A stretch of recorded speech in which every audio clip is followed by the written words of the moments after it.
Thank you very much, everyone, for coming. My name is Chris Walker. I'm the coach staff. On his behalf, I want to welcome everyone to tonight's visioning session. Okay, we're on line. You're live. All right. Get the box out now.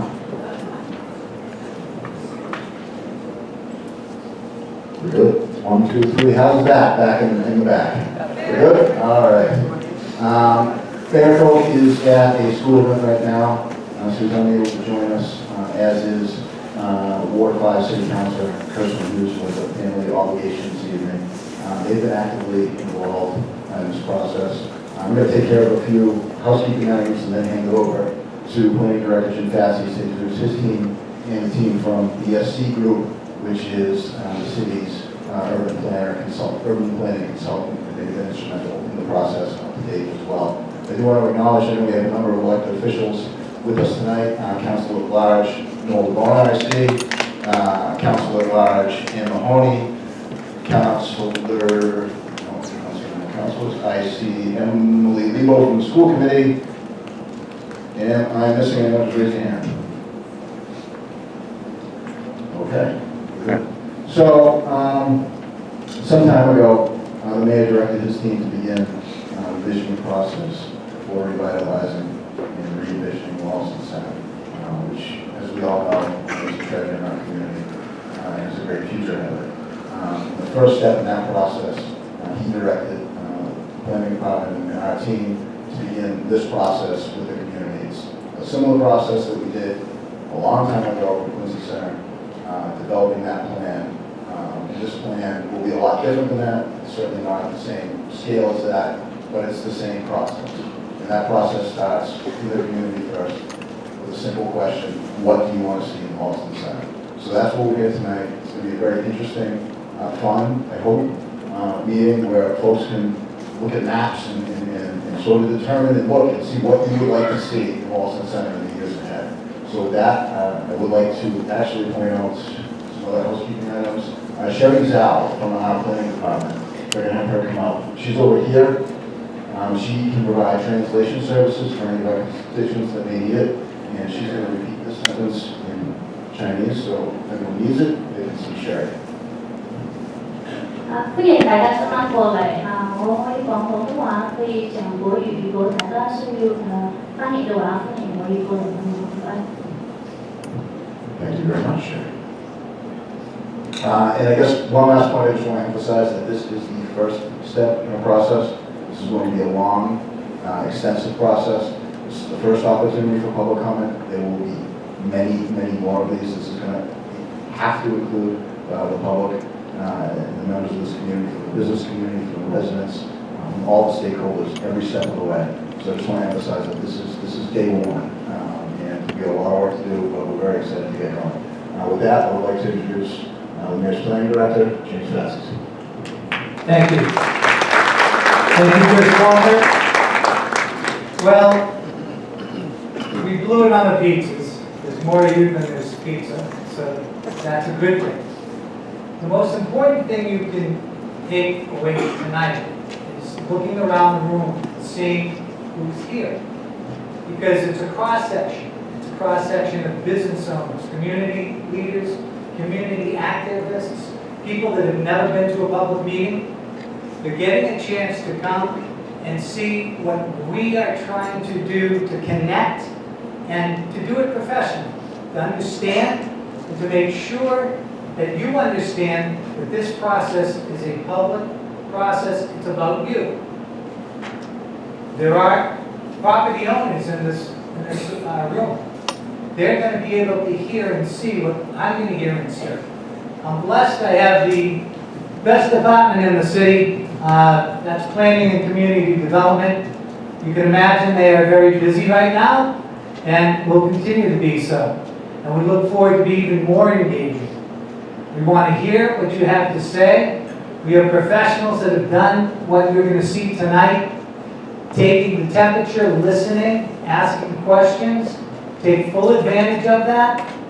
If you feel after tonight you did not have a chance to say what you wanted to say, can please reach out to the planning department. We're there 5 days a week, 8:30 to 4:30. We're there, and you'll find us at numerous types of meetings all over the city.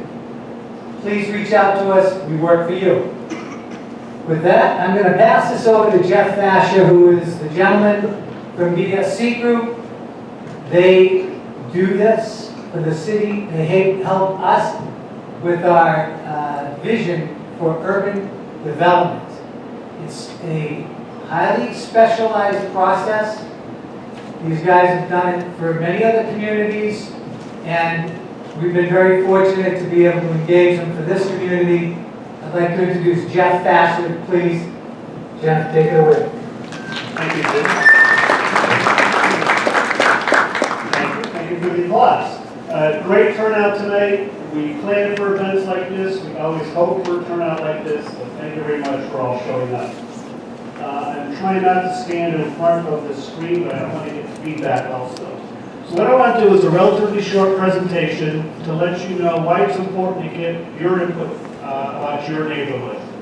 And this is the beginning of a process, as was talked about earlier, and community engagement is key to this. So your input is very important, and as previous speakers said, it does not end tonight. But along with your input, we are also out analyzing the neighborhood, looking at properties, looking at infrastructure, and then this will lead to a more definitive plan with specific actions, with the city then prioritizing what they've heard from you and what they'll start addressing first in your neighborhood, and then you'll be able to see what the long-term goals are. So this is the very first step in a process that will get us somewhere so that you can all endorse a plan, hopefully, and the city will therefore have a vision for the neighborhood and know what to be addressed by.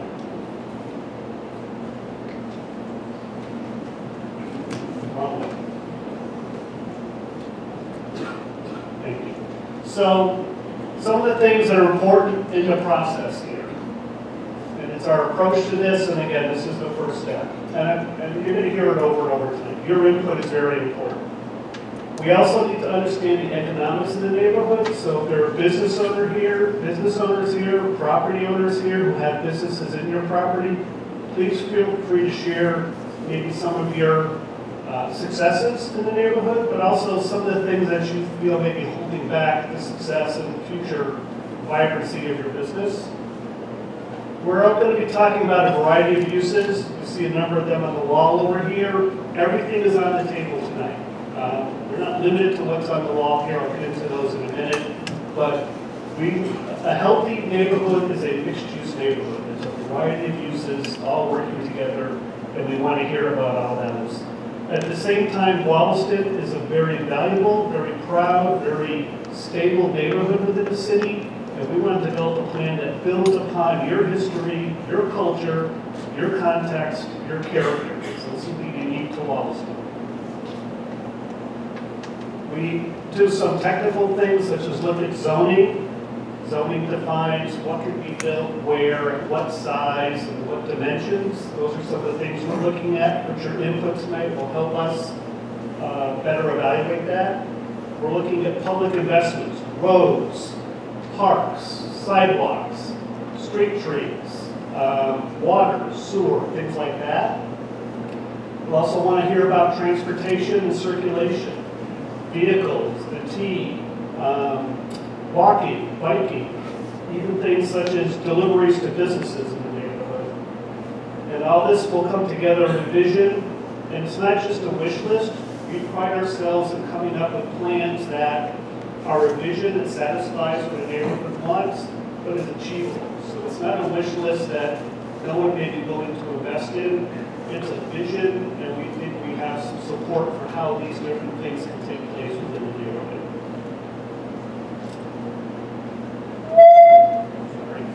Put that down. The benefits, so once we get through this process, again, the city will have a framework for moving ahead on improvements with the neighborhood. It will start, some investment has already been made, it's already starting, but there'll be future investment in the neighborhood to deal with some of the critical issues, such as infrastructure improvements. We really want to set the stage for private investment. That could be new businesses, it could be housing, it could be new structures in the neighborhood. That'll come out of the process. We want to, in addition to improving the whole neighborhood, we want to look for opportunities for job creation. So people who might want to live here and work here have more opportunity to do that. There may be other opportunities for people to come to your neighborhood to work. And most importantly, improve quality of life for all. If you live here, if you work here, if you play here, we want to address all those things as part of this plan. This is a bit hard to see, so I'm going to kind of go past these two slides. But when you get, we're going to have different tables where you can provide input. Each table has a map of the study area, and there's a line around what we're focusing on. But if you see things outside that line, feel free to comment on them.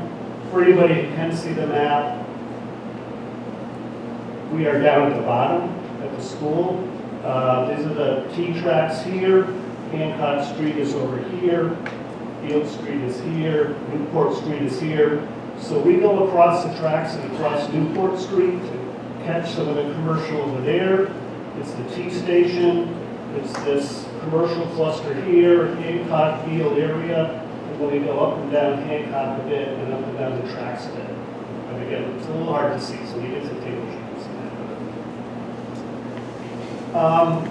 You have a great base to start from. So some of the things we've already talked about is benefits to the neighborhood, a good, strong residential business base already. But on top of that, there are opportunities for even better residential and business opportunities here. There are some buildings that are underutilized. There are some vacant lots. There are parking lots. Maybe there's a better use for them. Understanding we still need to have parking in the neighborhood. We have some government services here, which is great. We have some local services. The T is a great asset for the neighborhood. You're close to Boston, so those who might want to work in the Boston area, have jobs there, easy to get into that area. And again, a unique character that we can build upon. And this turnout tonight just says how strong we have. So as you go to different tables tonight, first of all, in the back of the room there, Joe Shea's going to wave his hand. That's going to be a table where if you're interested in talking about circulation, again, pedestrian, bike, vehicles, etc., there'll be a table there to talk about that. We have 3 other tables here where we want you to give us your ideas for the different uses you'd like to see in the neighborhood. When we put them in these categories, we have boards up or plans up or images up on the wall to give you examples of what these different uses mean. You are not limited to talk about the different pictures you see on these different sheets. These are just examples. So example, under retail, it's clothing, convenience store, maybe a big box, specialty stores. It could be any type of store. It doesn't have to be just these. Maybe office, business, light industrial uses in the neighborhood. Offices and businesses, I think people understand. By light industrial, we mean things like maybe a bakery or a brewery or something like that. Residential could be multifamily, could be large multifamily, small multifamily, townhouses, assisted living. And again, we're not limited to this. Residential adds to a vibrant neighborhood. Restaurants, we've got a good start on that now. And we can look at anything from high-end to function halls to cafes. Services, things like doctors, dentists, nail salons, fitness centers, all these different things can be considered. Government, again, you have a library, you have a post office, you have the housing authority, you have the T, there are other things, you have child education here. For government services, what do you have that you want to keep, or what else would you like to see? Open space could be in a variety of different forms, from a small pocket park to a large open multi-use play area to different courts, splash pads are popular, playgrounds. Again, everything's on the table. Parking, again, we realize parking is important. We're trying to minimize it, but at the same time, it is necessary. And right now, you have a lot of surface lots. You have street parking. Maybe you want to consider some things like a parking deck, which is just one level of raised parking over a surface lot. Could be parking garages. It could be a garage that's mixed in with another use in the same building. And also other types of things that can ease the burden on vehicles, such as bikes, car sharing, Ubers, things like that. Entertainment, kind of a general catch-all category here, but that can come in a variety of different ways, from performances, karaoke, art events, outdoor events, things like that. Again, we talked about circulation happening back there. We already covered that. We also, as most of you probably know, there are ongoing projects. The 2 stations being rebuilt. The city is doing a road audit. This is a road safety audit for the intersection of Beale and Newport Street. So someone's already looking at that intersection and how it functions and how it can be made safer. The Housing Authority put out what's called a request for proposals to see if there was interest in an entity coming in and building additional housing on their property and the backside off the road. I think it's to add more diversity of housing on that site, so that's already being considered. And then the city has a 5-year plan for general water and sewer improvements throughout the city, and numerous streets in this neighborhood are part of that 5-year plan. And again, Joe Shea has that information if you're interested in talking to learning more about that. So I'm going to turn this over to Ali Chandi, who works with me. Ali's done a great job helping pull this together along with city staff. And she's going to it's kind of good cop and half cop. Good to talk about the good stuff, and she's going to tell you how you're going to have to work tonight. You're here to work.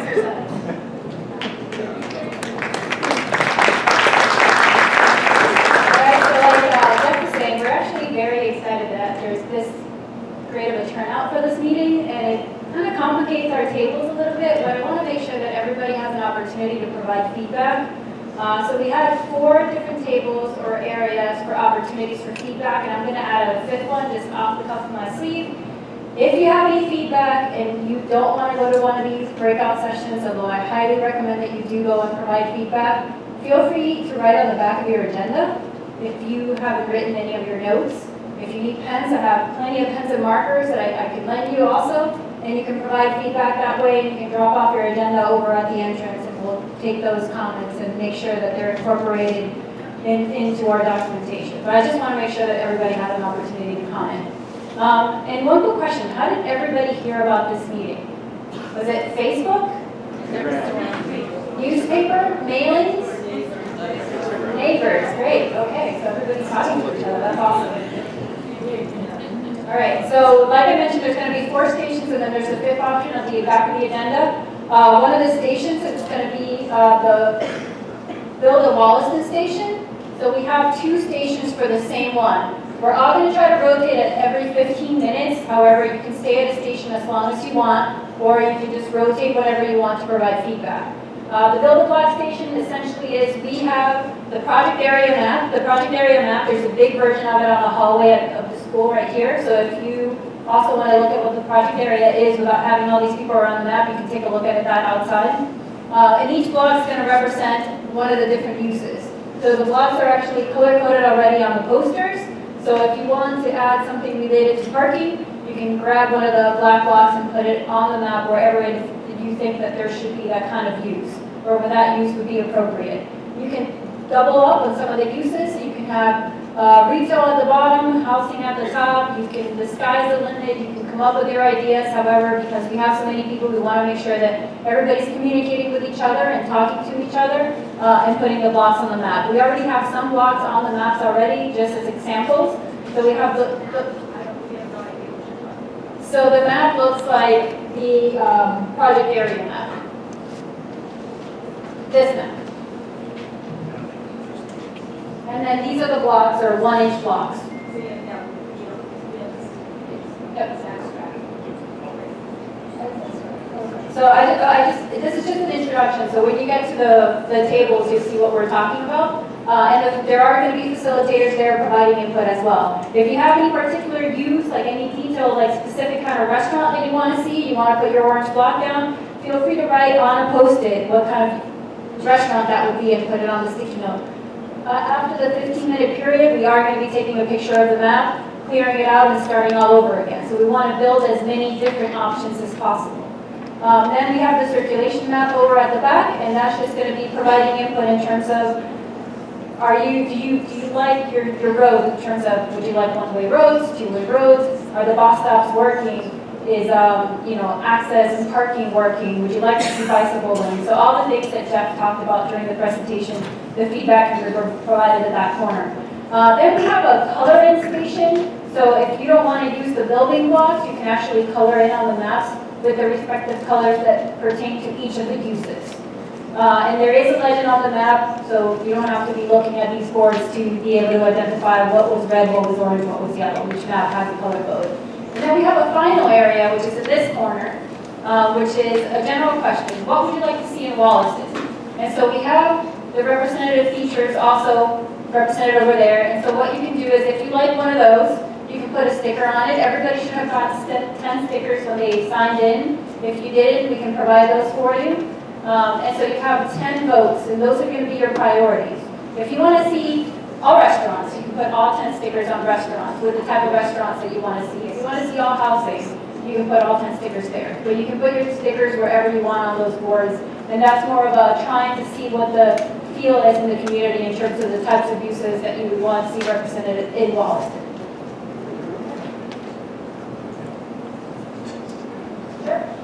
So Jeff came up with option number 6. So we have available extra stickies or post-its available in pens. So we'll put another station over at the hallway so that you can also write whatever you would like to see in terms of comments on the use map and post it on the wall. And then we'll, like I said, we'll collect all of this information. We have a couple questions, yeah? Please clarify, what properties are you talking about? Sorry, there, you're talking about which one? So we're talking about, so I believe the question was, in areas, there's already properties and business uses or uses at some of these locations. Are we talking about redefining those areas? So yes, the idea behind the exercise is to redefine Wollaston. So things have to happen in the future. This is not anything set in stone in terms of what's going to happen with XYZ. This is more of, let's look at options and see what the community would like to see in these areas, and it'll be considered for the future. So yes or no? Yeah, exactly, like a hypothesis. So, envision your own downtown Wollaston. What would you like to see there and where? You would ask if you were planning on using it, take the property, are you? Speak up, we can't hear you. So there was a question about eminent domain. And I would say, I know there's a lot of questions about the process itself. And so those questions, maybe you can write it down on the agenda too, and that's something that we can focus on for future presentations. Right now, this is more of a visioning process. So let's say, even if, a plan didn't come through, we still want to know what downtown should look like in your eyes. So we still want to hear Yes or no? what your opinion is. Excuse me. The question is eminent domain. Is that, am I answering the question that someone, I can't stand up if you want, and I can hear your question, and more than happy to answer it. Planning on using it, yes or no? Are we planning on using eminent domain? Yes or no? It is an option that we could use as part of the urban renewal district process. There is an opportunity because some areas in Wollaston are blighted. And if that area continues to stay blighted, then there might be an opportunity for us to take a look at that and speak to the owners of the property, and in some cases, learn what their thoughts are. If they wish to keep that area blighted, then we need to have a real serious conversation. Is this an exercise in us going in and telling people that own private property, we're taking your property? The answer is no. Many of the owners of property are here, okay? They have an investment, they've owned it for years. We have absolutely no interest in going to them and saying, hey, we want to put something here. And look, the community put stickers here. They want to see something there. It's not common sense. You understand that. It's their property. But they can learn a great deal from this exercise as well. Because they can see what people would like in the neighborhood. People that are already here. People that live here. Some of the people that own property here can use this as feedback as to what they can do. Some property owners here may know who all the other property owners are as well, most of them do, and say maybe we should assemble our properties to do something that will serve the neighborhood and serve our own interests, because that's how it works, right? It's private property. So this isn't some process where we're sneaking up and saying we want to take this property eminent domain, that one not. That's not what we do, and that's not the function here. The function is, as we said, we'd like to hear from the community. We'd like to hear what the community would like to see. And I think from the showing, that's what the community wants to. They just want an opportunity to see what can happen in Wollaston. Okay? We're using kind of a clean palette to get an idea, but this is not a process in which we're setting up a program of eminent domain. Is that clear? Is that pretty straight up? Yes, sir. I really appreciate the city undertaking this exercise. I think it's great. I think it would be helpful to know what's the timing of this process. I mean, we came up with a certain plan. That's a great Is this question. something that would happen in 10 years? Okay, so 5 years? part of what the timing of this is this is the beginning of the process, okay?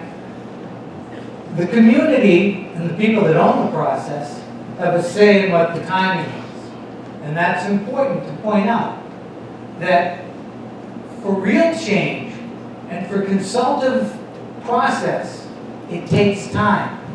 We're not projecting that when we can be here in a year, in 2 years, but if you look at the T station, what was the timing? We were told it was going to be an approximate couple of years after it started, right? Making sure that we take into consideration there may be some weather difficulties. Any major undertaking takes time. The appetite for change will also influence what the timing will be. But the most important thing is to start, is to hear from the community, to hear from you, to allow the city officials, the city councilors, the mayor's team, the planning and community development department, hear what's in your head. Many of you are here tonight because you said, this is probably something I should go to. And some of you are sitting here, these things are a bag job, right? They already know what they're putting there. No, we don't. We don't. So I had a second part of my question. I think Sure. That makes a lot of sense. I think I would be concerned if there was a perfect plan that's 10 years off with no immediate steps that really are addressing the vast areas of disrepair and blight. So I don't know if that's a separate process, but I would like to understand what is being done in terms of incentives or penalties to take care of some of these issues short term, as opposed to waiting 5 or 10 years in the future. All right. Well, we can get into that. I can get into enforcement. I can get into zoning reform. The city council is talking about zoning reform in the city in cooperation with the mayor. We want to see, we're going to bring people in that are going to say, okay, the last time we looked at zoning in the city was 2011.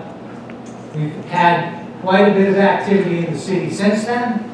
Maybe it's time to tap the brakes, reset, take a look. That's what we're doing. We're getting out to the public. We're listening to you. So that's what tonight is. It isn't really an opportunity for me to sit here and tell you what the program is. It's for us to hear you. Anybody wants to hear what I have to say, by all means, come see me. business cards in my pocket, give me a call, have you come into the office and talk to us. So I'd like to let the program continue. This is not a process where we're trying to define a defined timeline. We're going to learn about the timeline. We're smart enough to know what we don't know, and that's a lot. You all know a great deal about what you want from your community. That's what we're here for. So give us an opportunity to listen to what you want to say. Can I just ask one question?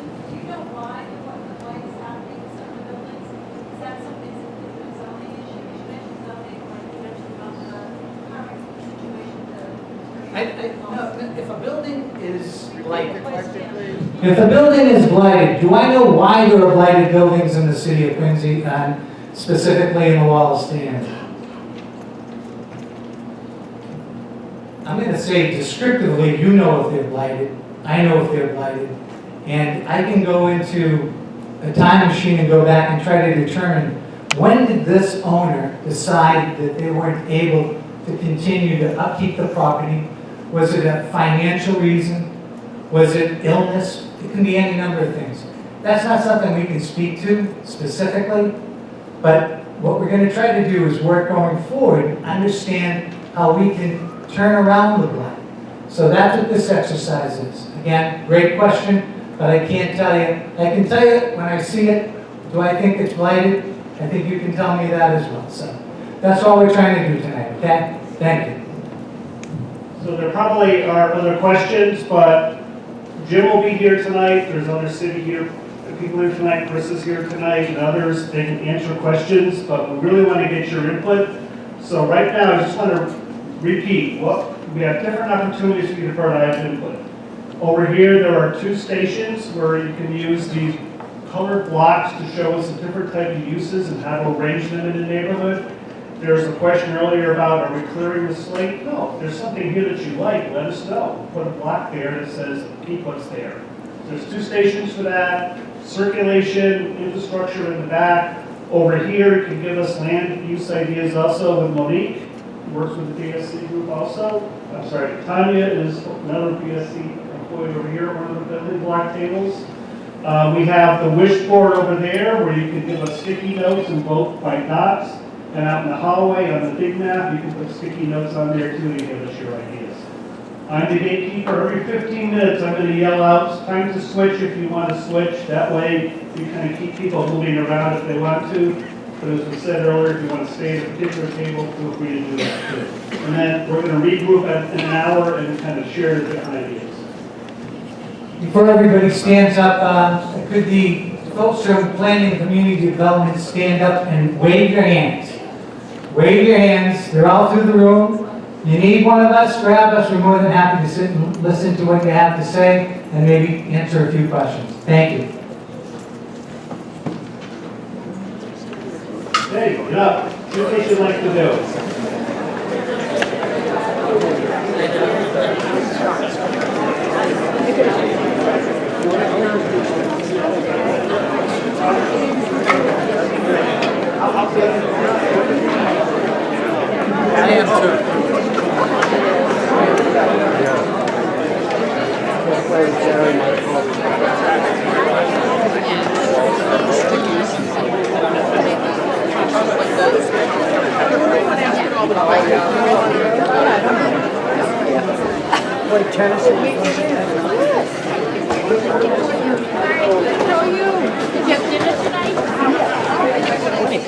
Who made the pizza, man?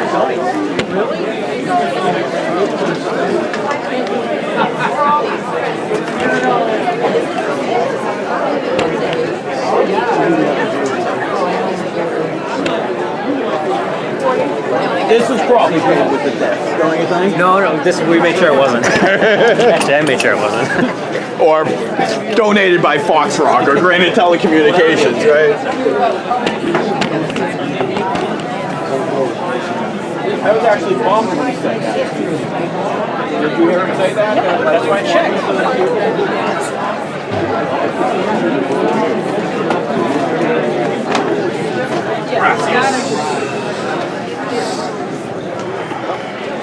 Usually doesn't. Take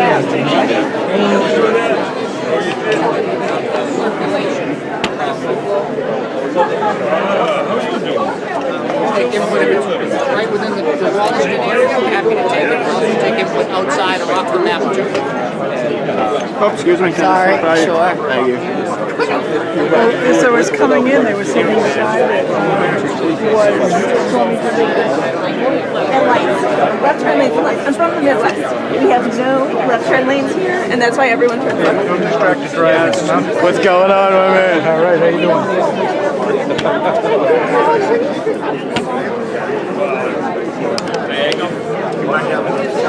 We have exclusive. So essentially,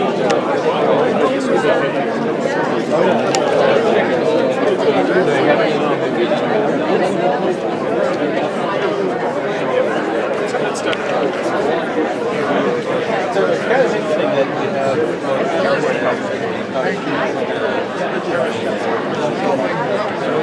this is sort of on which corridor gets used more heavily by vehicles. And is there an opportunity to focus on one or the other to make the other corridor pedestrian friendly or more user friendly from a walkability standpoint? I would say, There are ways to balance it out, or is that a consideration? yeah, it's always a balancing act because we have identified a slew of projects that would be out there. One of the things that we really want to focus on doing a better job at too is when you have a development project pegged for a particular area, what's like the nexus, that's the term people like to use, to make improvements so that along that stretch we're making improvements and we're getting private contributions. But there's no question that it's deficient in many different ways. And there's opportunities on Hancock Street too. If you were riding a bike, for example, one of the bike riding.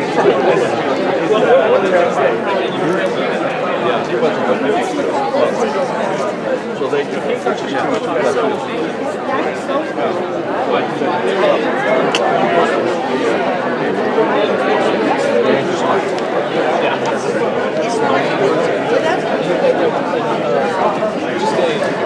We've not just had venues how many units are in it. Yes. That was under service. That's a good question. Right down on the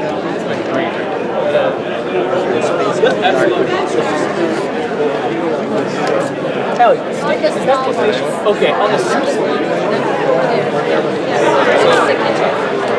shoot me an email, and I'll write that down, but you can email and I'll get you a telephone. It's hard to know. Yeah, so Put it in there and you'll see okay within the space. thank you. Thank you.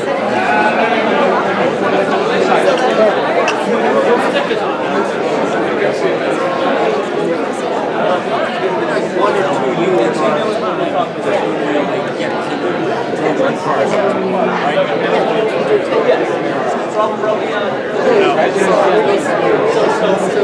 So could we talk a little bit about density? Density is a big question. I think a number of years ago, Senator Keenan had proposed zoning. And I think it was 8 stories. Is 8 stories too high? Is it too low? Too high? 8 stories is too high? That's far away from the street. That's one thing. Yeah, 8 stories right next to the road.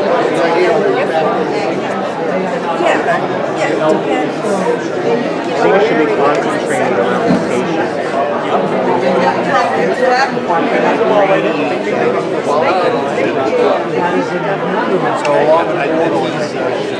I'll go take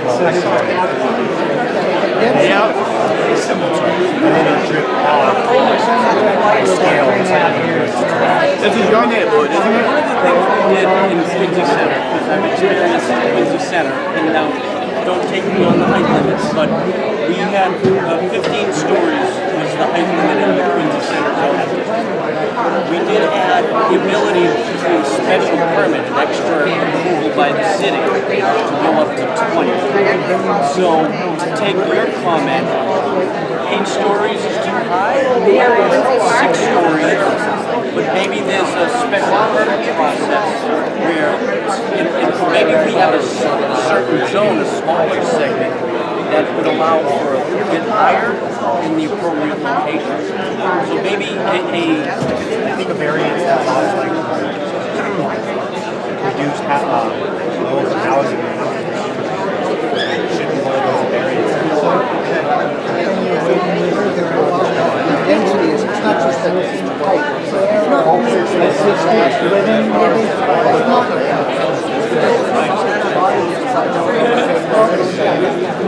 I thought you said there's not one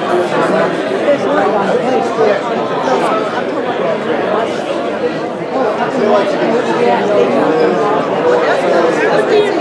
We get that. There was a plan for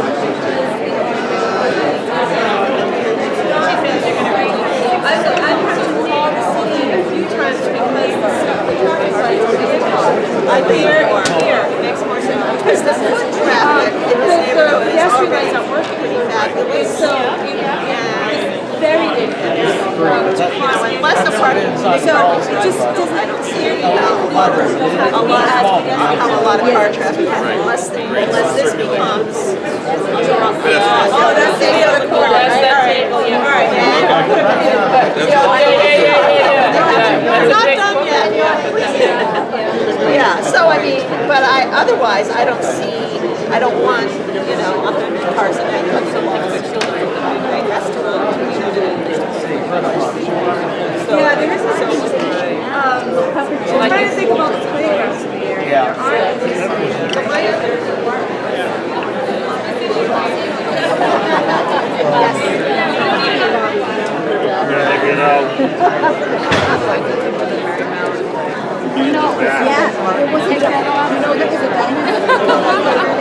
Oh, no takings back. No takings back. Wait, I think we can okay. I'll take mine.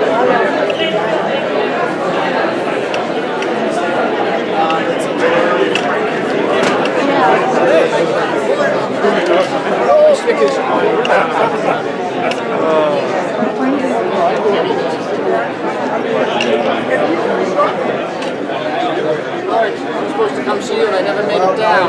You're on my radar. Thank you for making the connection. So, tell me, I understand you're doing some starting regarding the project here. We are actually. We've already started to put some drainage here. Right, so there's Wally Wine right here. Yeah. So we've already been told to look into the drainage here. Make sure they're not adding anything coming off the tee. Yep. Exactly. My understanding is behind the store. So here's your store. Here's the rent-a-car. Up here, all the street, drainage comes here and gets off the west. The pipes now here is not big enough to absorb it, so everything gets flooded. So the issue is what are you going to do to the water up here? They needs to go somewhere else versus come down here and we get the flood. That's the law that I understand. This is why I asked from you.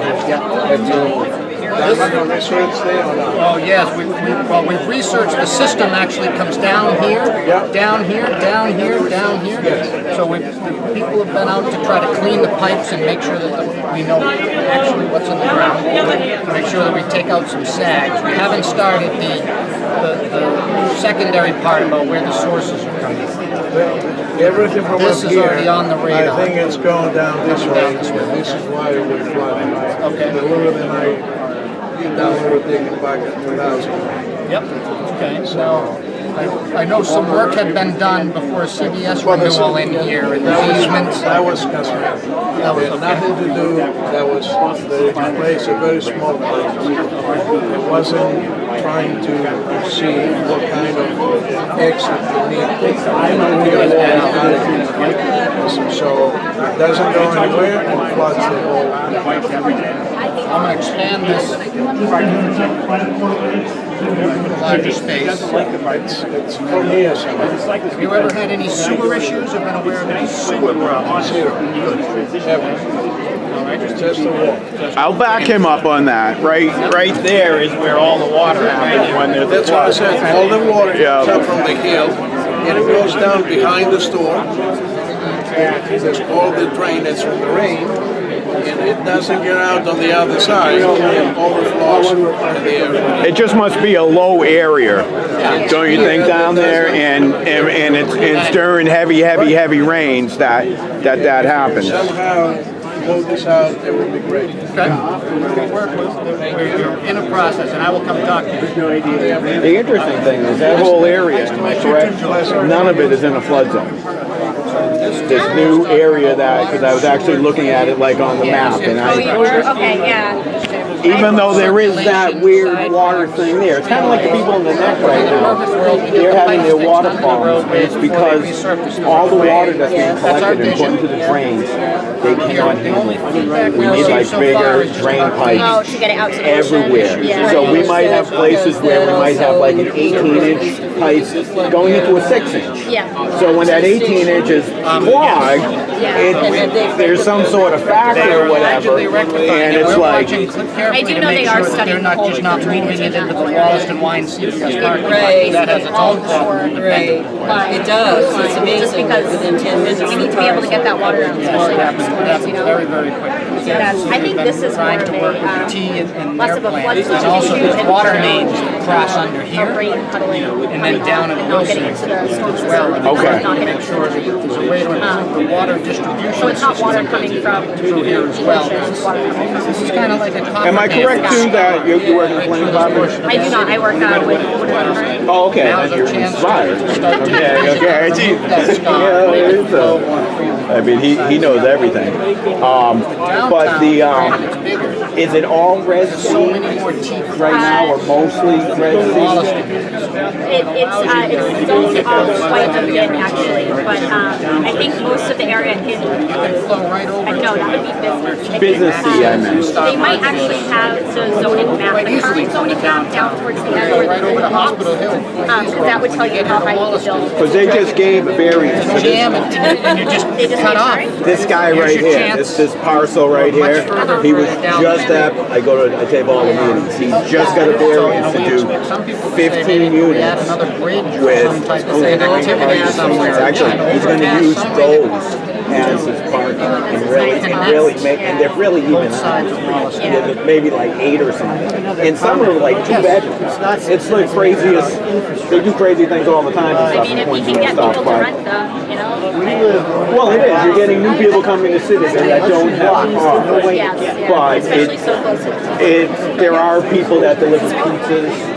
Or let's say when just having 15 people moving in the first year, you know, in that area and stuff. So it's. But it's varied throughout the zone. We come down here every day, so. I would be able to show you how to talk like that. Just definitely. I mean, obviously down here is more of which again, and I guess having those stations down there would be to talk about zoning for larger buildings, or smaller buildings. No problem. I live in North City. I have a question. Yeah, but someday we'll I live here, that's it. But I work. Well, how do you think Quincy Center is working I can out? tell you we get water in our basement. I personally think it's working out great. I mean, I live in Wollaston, I don't live in Quincy Center, But you live in Quincy. I do live in Quincy. Yeah, it's not a growing pains for its work, but I think it's going to come out good. I mean, I used to rent the Oddfellows Hall, which I think is like right there, from 96 to 2003. And now, I think everything here, all the way up and down, even Village Auto is always out of business now, and that's for rent now. So it's all Asian stores out of There was a there. fire. The one next door to it, but I just saw actually, even on the multiple listing, that the Oddfellows is for sale right now. But Oddfellows on it. I'm not sure if you're familiar with Oddfellows, but it's just these weird old guys, okay? Like just. Well, I guess they were named appropriately. I was there for like 6 years. I literally paid like 3 months worth of rent, you know, because they were so odd. Strand stormwater pumping station, Yeah. that elevated building But I there. finally did get a break. Yeah, we are aware of Is that your backyard that comes in with? I almost blame the blight on Key Realty. Because he has everything in the Galvin Belt, you know what I mean? Because it's like they kind of, you go through the city and you're constantly seeing the same people like renting everything. Even all the LBC properties are still co-marketed with Key Realty. So it's almost like you gotta go through Key. So if you look at like, you know, like Starbucks would love to come along. Okay, but at a reasonable price.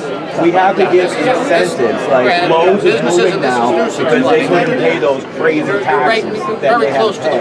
I think I did the research and it was like But the magnitude and duration and severity of taxes there was much. So just to make that not, they're gonna make $1,000 a day. It's property taxes for people in Quincy, and it's just crazy. And it's also, it's great for people willing to sell or rent.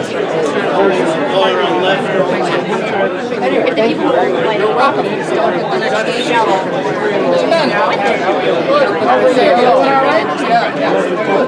Well, the interesting thing is you advertise this in a couple Asian newspapers. I would have to say a majority of the properties are owned by drive all the way up there, get to work.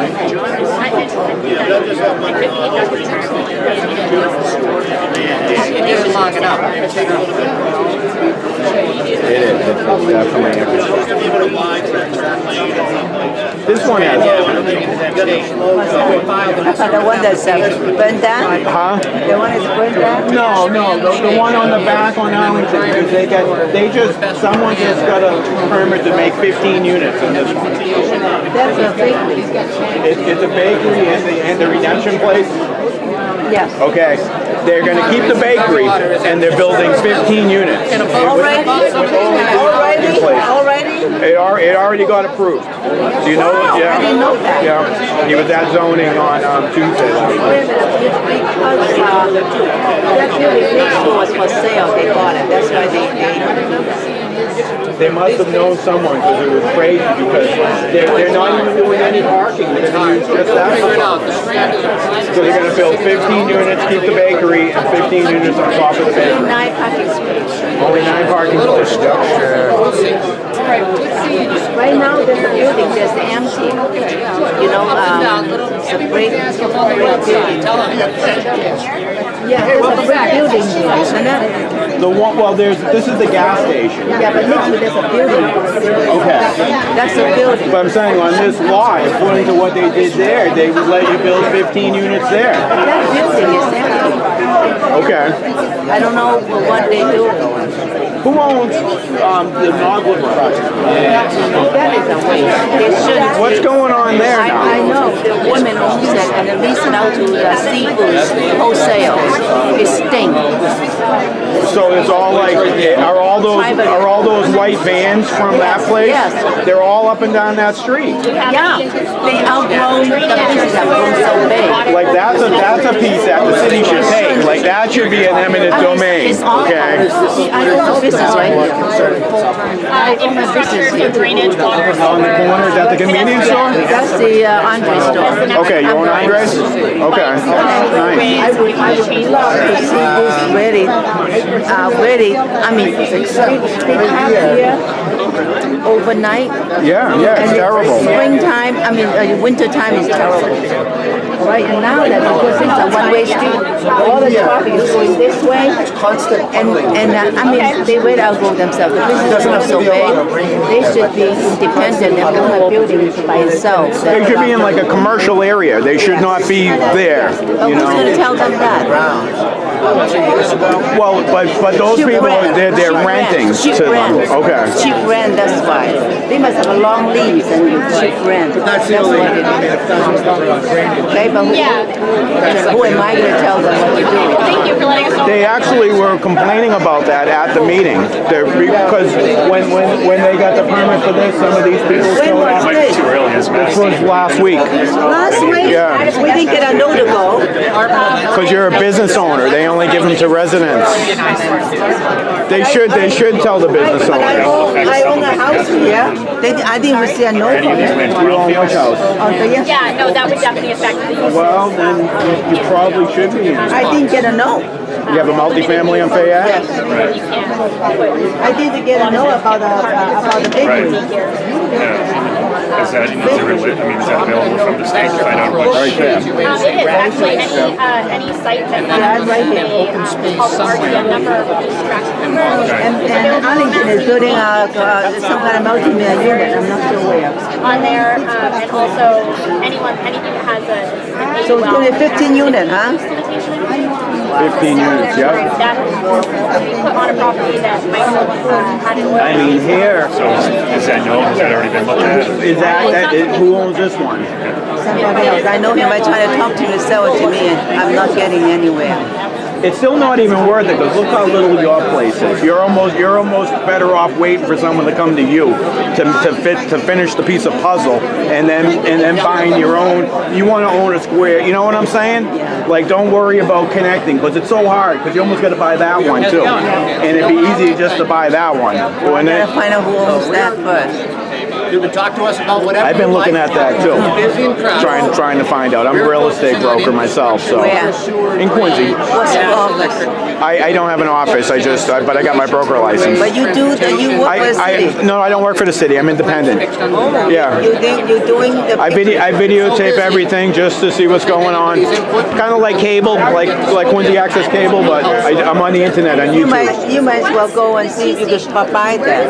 Yeah, I'll come by and visit you sometime. So you work in the store yourself? Yeah, they're putting a roundabout here. Yes. They kind of come in and back out very similar. So what business are you? So this still is a very. I do real estate right now. I live in Taunton, but I'm moving back up here to Quincy. It's expensive. Haven't you noticed that rents are starting to soften a little bit? Yeah, but if you'd like to propose making one way, certainly now's an I like opportunity to for do us one to way do that. that way. This is already so congested to go back up to Newport Avenue.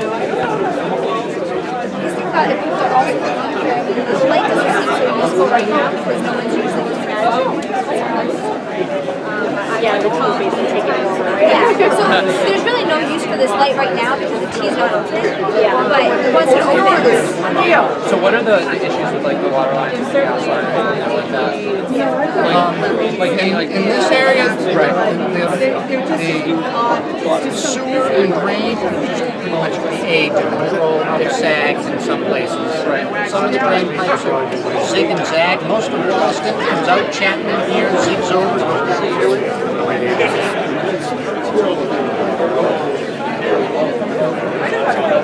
This is we got to buy some property in Wollaston. You want to chip in on something? I'm gonna take That's off. not my normal. I'll see you tomorrow probably at one of the meetings.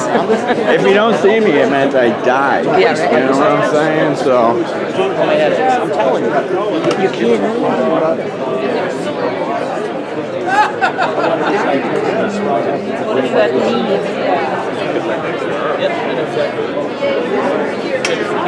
So you need to understand you're working from a place of very low trust. I went to every meeting there and the city is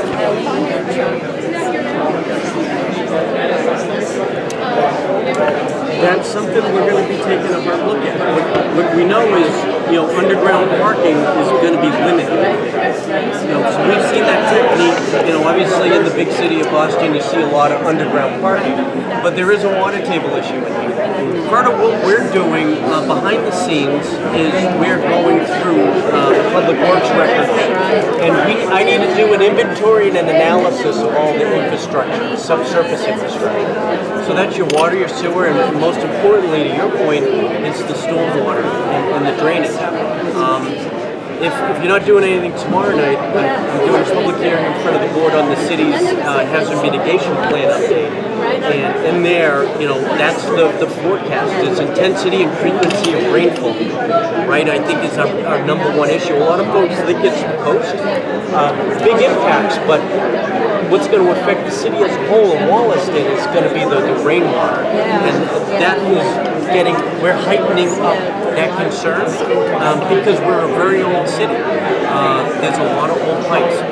Just as an example, under the Hancock Adams Common in Quincy Center, we pulled out wooden conduit owned by the phone company that was put in the 1800s that was still had live wires. So part of the big project there, it took us so long in the park because we had to undo all of that underground infrastructure. Now Wollaston has been occupied for a number of times. This, in a lot of cases, may be the third or fourth generation of development. And once the city starts opening up, the roadway and taking a look at the infrastructure, who knows what we're going to find? There's a lot of, we're an old industrial city, so just a heads up, 5 more minutes till we have another switch. DEP stormwater permits, whether it's the city or private developers, we need to, make it to today's standard. Is that why they're putting the campers underground? Yeah. That's what. Oh yeah.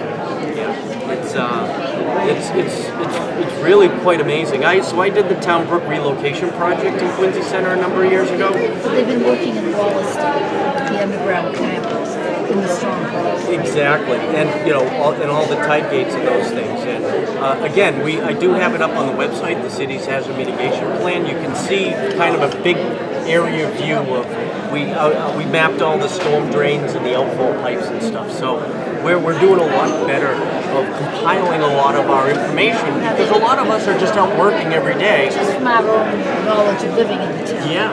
They've been doing Standish and Merrill Avenue, working there for a couple of weeks. Right. So yeah, that's how we have to do it. It's one of those cases. It's the city needs a couple of $1 billion to replace everything. So that's not possible, not feasible for any community to do that. So we're going in with a systematic approach of just starting to update everything. So when you're doing a hazard mitigation meeting tomorrow night, right? So there's a meeting tomorrow night at the planning board at City Hall. Would love to hear some feedback. The plan's up on the planning department realm of the website. I have a lot of time and effort in that, and I'm really proud. I think it's the most advanced plan the city has when it comes to our water infrastructure and the impacts to natural hazards, which is exciting. But now that information we can now pull into here as we start to look in and get a better sense of that water table, right? Because if we have a development here, a lot of water is going to go somewhere, may want to go somewhere else. That can happen, right? Yeah, we can't allow that to happen. Can I say on LNAV they put those things which are wonderful at the ends of the curves so you can go down. Those are flooding. When we have the rains that we've had, those are starting to flood already. So that's a new problem that I haven't seen before, but I have seen it in the last couple of months. Those handicap ramps? Yeah. At the end of the streets when you go down, and then several of them are flooded. It's like water is puddling right there with nowhere to go. Absolutely, and quite a big space. Yeah. Right. Yeah, and we're talking about Hey Rob, good question. John, how you doing? You see by Pitts Ave over there? Yeah. How come you didn't include those two houses and make a square on the other side of Pitts Ave? Right. So for those of you who knew, I mentioned this earlier. This yellow boundary is a draft. Okay, it's not set in stone. It is an area we're trying to focus on the business village, Wollaston. One of the things we want to do is sort of protect some of the existing, wood frame houses, whether it's a single, 2, 3 family. So we excluded this sort of neighborhood in here. Okay, that's the best example, right?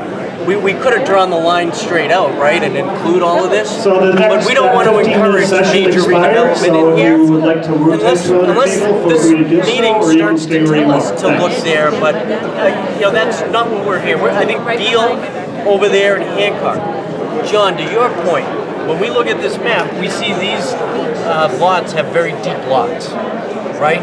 So you could assemble one or two and get a bigger development.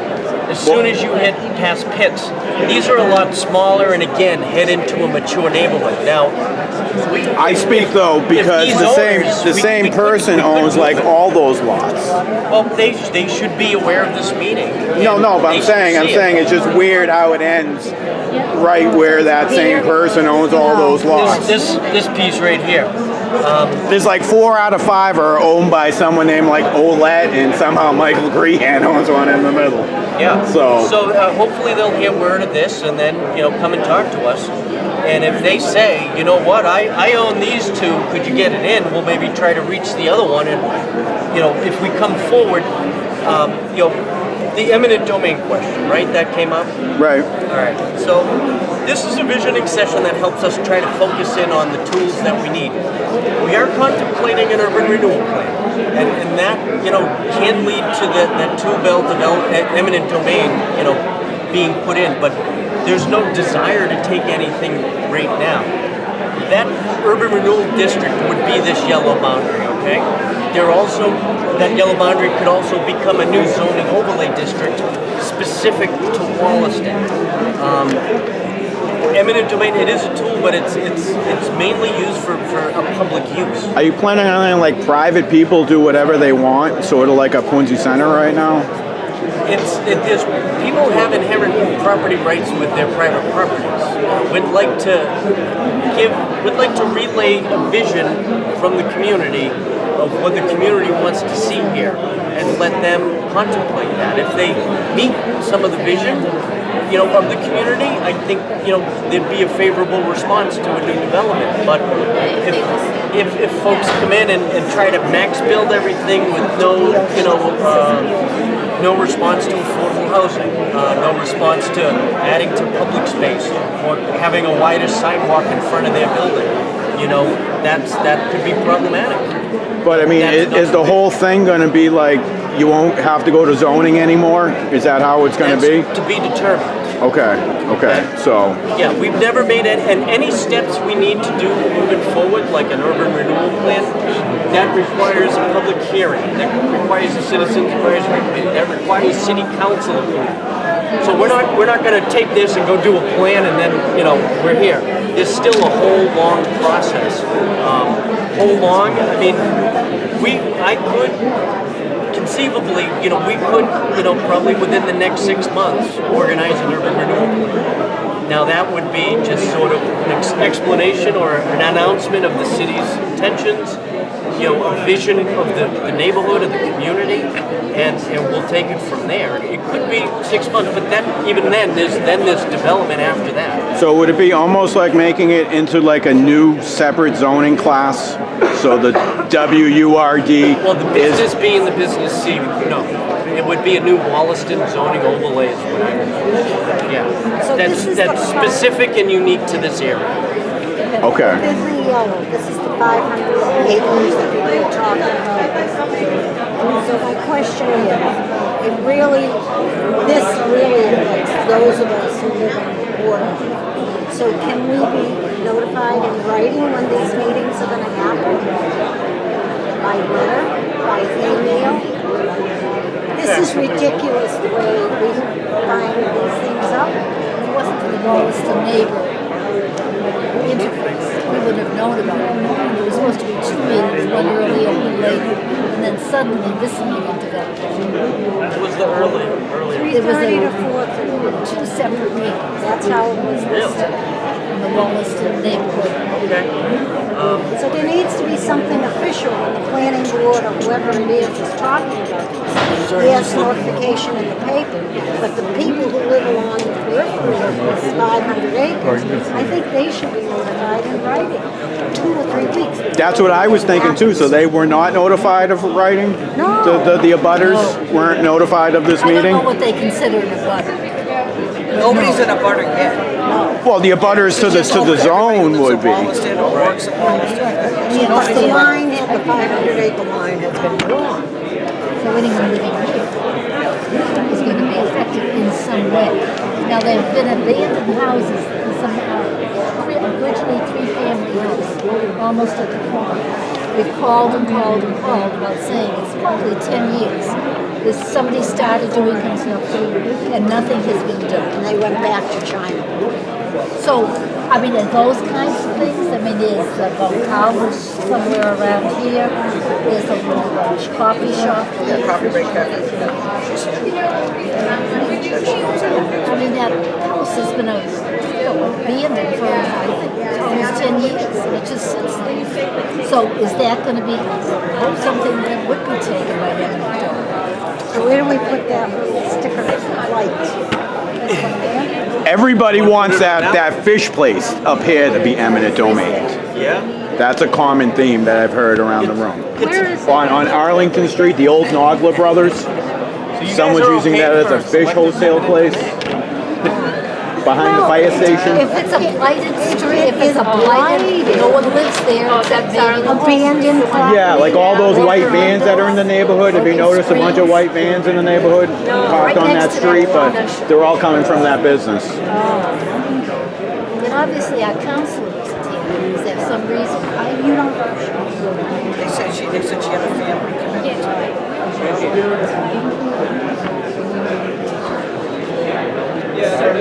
So the one on Old Colony, it was permitted under the former planning director. I wasn't directly involved. For something that was probably too big to build. And he's tried to propose different changes and, you know, and I haven't been happy with it. Right. I think time has run out. Yeah. Right. Just a minute, you could have a little open space, you could have something. And that whole block is not Right. I've seen it. So if we've got two property owners that are working together, and a third one that's non-responsive, or we'll attempt to work with them. He takes it over. You want that one? Nice. We gotta put a block on it. Just to switch the topic, Mr. Quincy Housing Authority wants to build You got this. some more housing here. Is that going to be senior housing? They put an RFP out. It's basically just like the Lego blocks they're doing at West Chestnut. Not West Chestnut, but the LBC. I think about 60 years. Are you engineering? I'm a landscape architect. But how do they put those blocks together? Do they just use a nail gun, or are they like bolts that, you know what I mean? Strong wind comes up and it just changes the whole footprint It is. every year or two. They're actually on planning, LBC, they got some big ones. With him because They want to add 2 more stories to their existing we building. receive funding, and we also support cities affordable housing trust. So the existing one, not the one where they've got like 20 apartments already. So that as increasing the housing weird. authority stock versus like on this one here, this building here, this was just at zoning this week. So let's say if they were going to do this plan, they should really stop giving out zoning variances to people in the plan, don't you think? Did you make that comment? Pretty big parcel. Well, it's nothing I can do to stop it. It was obviously a connected person. No, but I mean connection up by the Kentucky Fried Chicken. Like that But they did. So that's a good question. This is the only parking they're using, and they let them have 15 units. Yeah. And so, with just those existing 9, they're going to keep the bakery. You familiar where the bakery is? So they're going to get rid of the can place, which I actually stood up and said, I think that can place is a good can place. I mean, We're taking it down. It's the last one. The shuttles can't drop them exactly where they need to be. They closed. If they're like shuttle stops, that's hard. That's a nice parcel of land. I mean, that's one of the most critical parts. 100% because it's right in. You're ready for It was a month or so ago when we walked around. Then there's also families with small children who have all sorts of stuff to carry. You're going to carry that on a shuttle. It's such a critical spot. Not entirely sure who owns that parcel, but It really is, if you think about it. In that Both center. sides there. I agree. I don't know if limiting cars would then limit access to families. Wollaston. If we were to welcome the Wollaston sign, go right on that corner. If you I would worry about it. And that's your. I commute so much. and Largely because I see commute by people struggle with it all the time. So. You know, either my apartment in Quincy Center or up north. And every time I come down this little strip here, that node feels kind of like the welcome. Yeah. It's just like you come down the hill and you start kind of hitting the Wollaston core. Yep. It feels like kind of an You go by the parks and all that, and just kind of up there, then you come down to this little city. Yeah, and you kind of go through those like the thornless honey locusts on that strip. Yeah. And so it just feels like a little bit of a portal to the neighborhood. So where do you live now? I'm over here. I'm in Mellon Bray.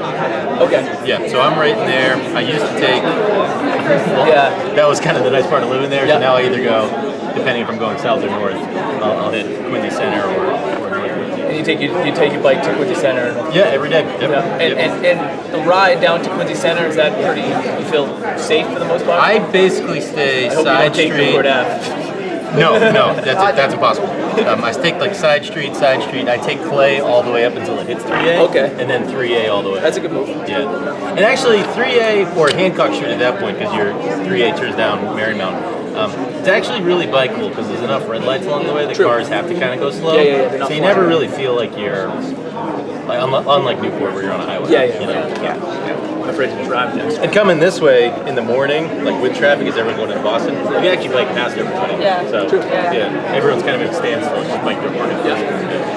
Have you guys ever thought this is a crazy idea I've had, but taking Newport Ave and making it just one lane each direction and having an exclusive bus lane in the other everybody, we're going to wrap up. You know what I'm saying? And in one way, it would go from Wollaston to North Quincy, and the other way, they would both go the different directions, but on the same lane. You know what I'm saying? Bus lanes are a viable thing. I don't know. Express, if they're express. When I was in Vegas, there was a bus lane that, you know, was on the right, and no one else would go in it. You know?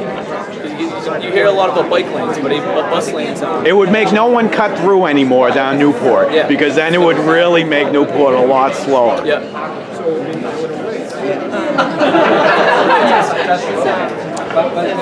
So because of the T axis here, like look at Davis Square. Like that would be ideal. Yeah, right. Like they have condition that we want to see. Now they can do it. Again, without this public parking space available, everything that we talk about today, I'm afraid is not feasible. We're just wasting time at all. I'm putting another check mark on that. That's the second time You think about it, you know. But that's going to be the big challenge for the right. city. I mean, you think about it, you know, all those properties along the street, BC Street. If they do anything, tell me how do they get the permit? You know, I think impossible. this parking lot is under. Okay, so if everybody could take a seat, grab something to eat or drink if you'd like. All time. And as soon as everybody quiets down, we're going to start over here with Monique's table and let them do the first reporting back. Yeah, there's lots of pizza left, so help yourselves if you'd like a bite to eat. And since the microphone doesn't stretch everywhere, I'm going to ask the people at the different tables to make sure they speak in a loud voice. So if everybody could take a seat, please. Oh, sure. Keep it quiet here, but yeah. So we had the table over here in the corner, which was the color in the different uses and the different things you'd like to see. And I'm just going to kind of go over quickly the list that we came up with. Over 55 community, more green space, multi-level parking, not 15 stories, walkable as possible. Pedestrian and walkable was a recurrent theme. No big box. Neighborhood-focused businesses. Entertainment, coffee shops, evening activities, again emphasizing walkable.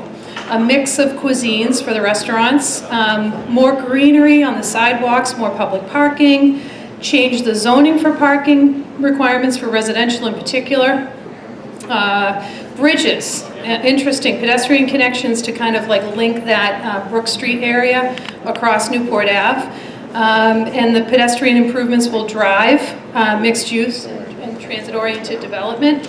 Definitely a call for open space, for civic spaces, for government spaces, bike share, bike lanes on Hancockville and Newport, signalization improvements, incentives, like for instance, improving facades like along an entire block, and trying to figure out ways to incentivize owners to improve their buildings. And line parking structures with retail and residential so that you're not looking at a parking garage from the street level. And definitely concerns about gentrification and driving people out. Thank you, Liz. Everybody, with that table. So next we're going to go to the wish board back there. Maureen's going to give a summary, and hopefully you can, her voice can carry the road.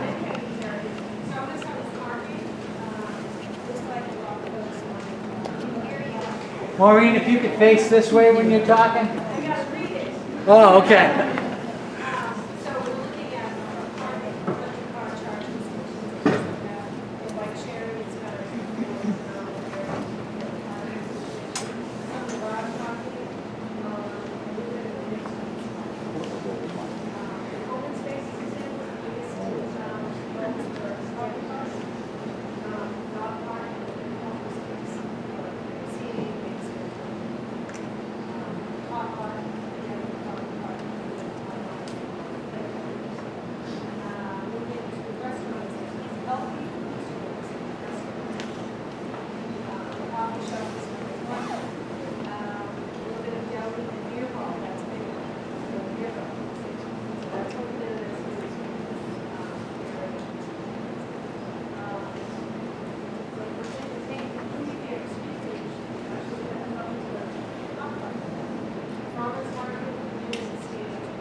Thank you, Maureen, and everybody who voted.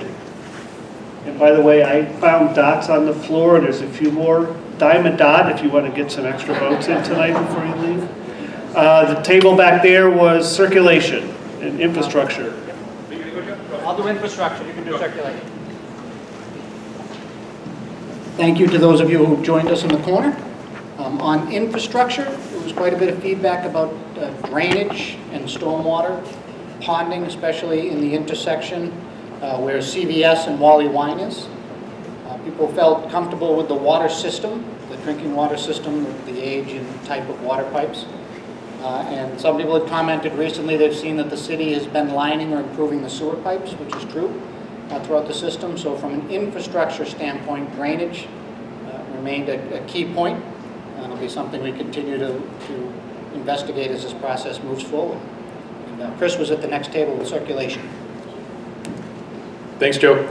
So at the circulation table, we kind of touched on all the different modes that people navigate throughout This corridor, obviously vehicles, bikes, a definite need for an increase in bicycle infrastructure all throughout the corridor, an increase in need for pedestrian amenities, some of which include ADA accessibility to make sure we have the appropriate ramping, which obviously benefits folks in wheelchairs, but also benefits folks who are pushing a stroller, or pushing a shopping cart, or whatever the case is.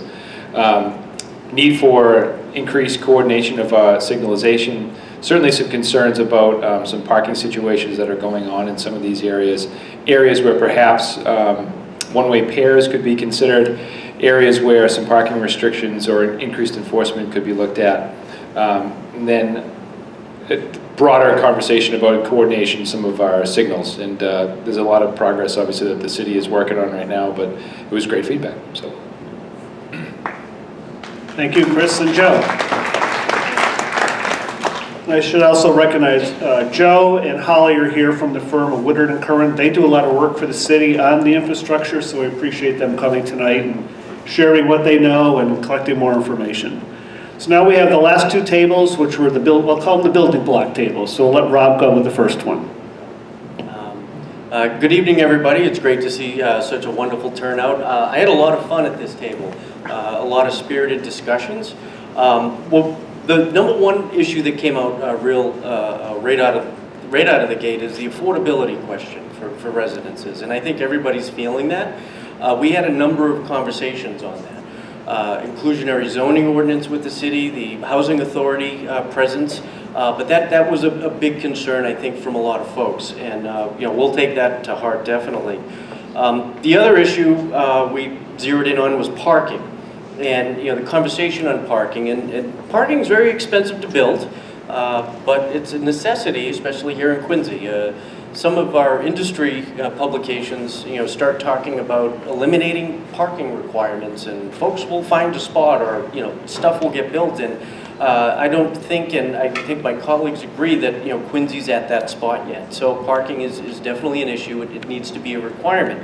One of the ideas that came out of my group was if folks are looking to get a reduced parking rate, then that should be incentivized. And by that, that means they should, if they were to build a 20 unit or need to build 20 spaces, that they could maybe build 15, but have 2 or 3 of those be a car share space, like a zip car or something like that. Don't just give them the relief, but they should actually earn that relief in some manner. Thought that was a good idea. The other big one, and I checkmarked it because my groups, it came back a second time with a different group, which is, I think we've all looked at it, is that surface parking at the Wollaston T station. That the city, in some manner, needs to come in and provide some general public parking that could then offer relief to some of the residences, some of the businesses for employees, and some of the businesses for customers. That if anything is built on that station, it shouldn't be just for commuter parking. It should be a garage that is part of the community and provides parking capacity. So that came back twice. Folks were open to the idea of shared parking. So that concept is to essentially, it's like a hut bunk, right? At night, folks are home, their car is parked in the space, but when they're out the next day at work, typically during the week, then that space could be used by a business or an employee. So share parking, which is making sure that space is filled as many hours of the day as possible to eliminate the need for huge parking areas. The other one that dropped in at the end of my conversation was the parking lot out on Hancock Street near, I believe that is the post office. It's not city-owned, it's privately owned. And what came out of that was the city should take that by eminent domain and make that public parking. So I thought that was interesting. The next line of conversation I had was a comprehensive traffic and public parking study that, yes, there will be a traffic and parking study as we move forward, but we got that as a task. The other idea was we started to get into the services, the library. And there was a number of folks that expressed to me at my table that they love the library, but it has constraints. It's not meeting today's needs. And one of the ideas was, could one of these new developments incorporate a new area that would be for the library? I thought that was fascinating. later in that conversation that turned, if that happened, what happens to the library building? And I did get a sense that folks look at that as a nice historic building right in Wollaston, and they'd love to see that repurposed versus, you know, demolished and new development. You know, so to button up that conversation. Community and senior center was also brought up. You know, some type of you know, community gathering space that, you know, can be flexible. It's youths, it's seniors. It can be programmed. That came up. Pocket parks. We did discuss those. We didn't go deep down into the public space. You know, pocket parks, I did get out of them. Pedestrian bridge, that was an interesting one. From Brook Road across Newport Ave into the T station. That, you know, pedestrians trying to cross that street is just an accident waiting to happen. So I got a pedestrian bridge at that location.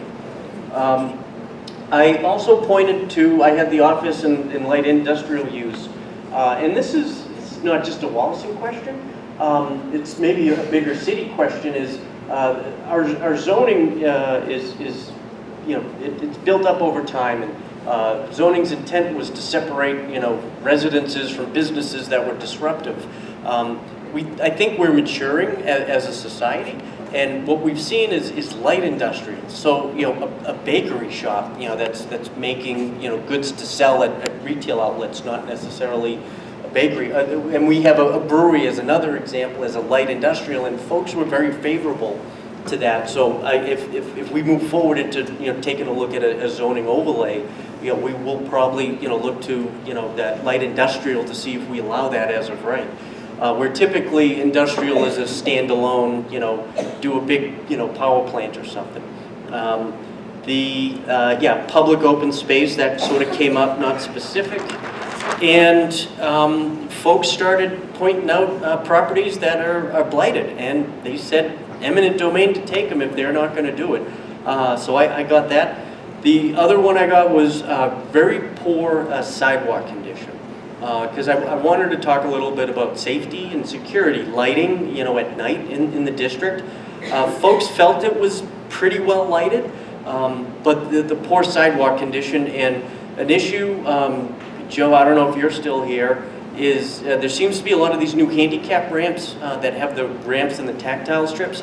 During rain events, water is ponding at the bottom. You know, so folks have to go through a puddle because it's not draining away from that low spot. And I personally, I've started to notice that as well. So hopefully, you know, our engineers will be taking a look at that. I got add residential above existing commercial. And as far as a use, I got at the end, you know, folks having a desire for co-op space. So co-op space is that sort of that incubator space. Someone, you know, could, you know, reserve time and get access to printers and copiers to do their business work, but sort of a flexible co-op space. I think that came from a younger person, and that sort of is a highlight of a trend that I think we are seeing in planning is more co-op space. So that's what I was able to capture. Thank you very much.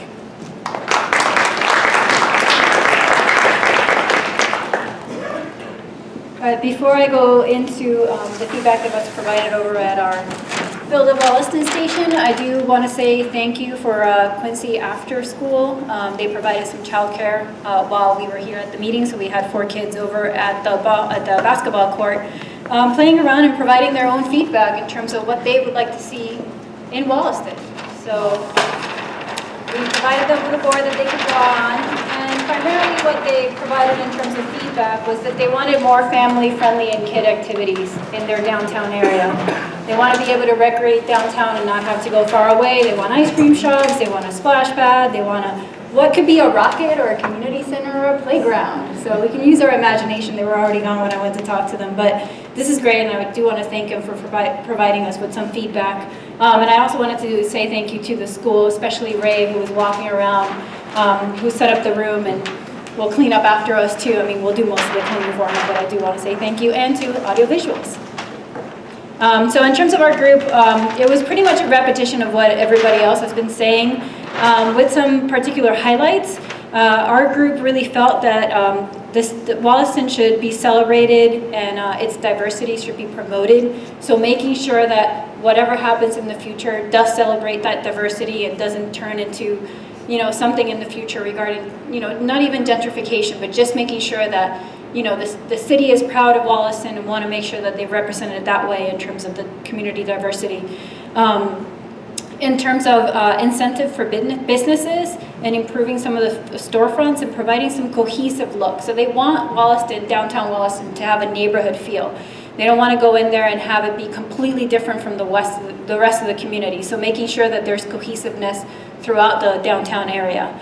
Other ideas that came up was the 55+ community, mixed-use residential. A lot of the mixed-use residential commercial concentrations are around transportation hubs. So not only the T, but also the bus stops over on Hancock Street.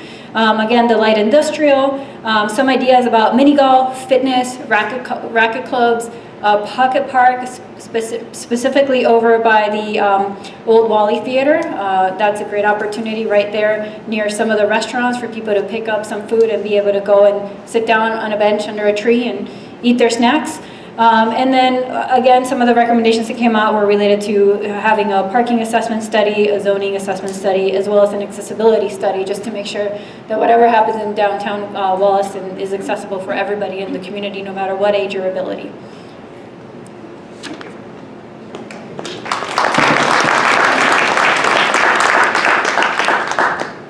Well, thank you for being here tonight.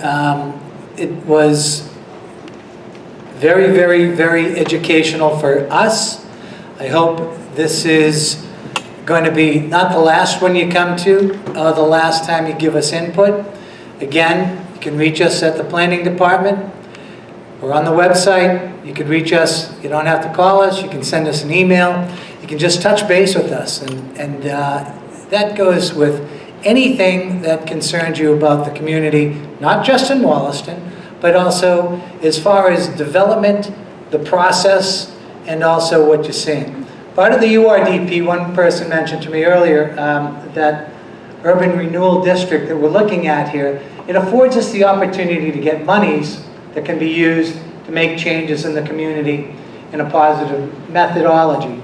And everybody that has shared their thoughts tonight, you're going to sleep on it. You're going to think about some other things that might be needed. Again, I can tell you I've seen many of the property owners from Wollaston here tonight. They're listening. Don't think that they aren't going to want to hear from us. And so what were those final thoughts? What were those people thinking? And more importantly, they're going to be happy that we took the time to have a dialogue with our neighbors and took the time to dialogue with the citizens of the city, who came out in droves tonight, as far as I'm concerned, to support the process. So thank you for being here tonight. Thank you to BSC Group and the entire team. Thank you to planning. Thank you to Joe Shea's group, Woodard and Curran. Thank you to TPAL, which is our traffic parking and lights. And also thank you to our elected officials that are here. And again, still right to the end, we have Noel DeBona over there. Okay, still waving. We have Ian Mahoney over here, still waving. And I thank you all for taking the time to be with us. And we'll be back in front of you. We'll have some more to say. Thanks a lot. Good night.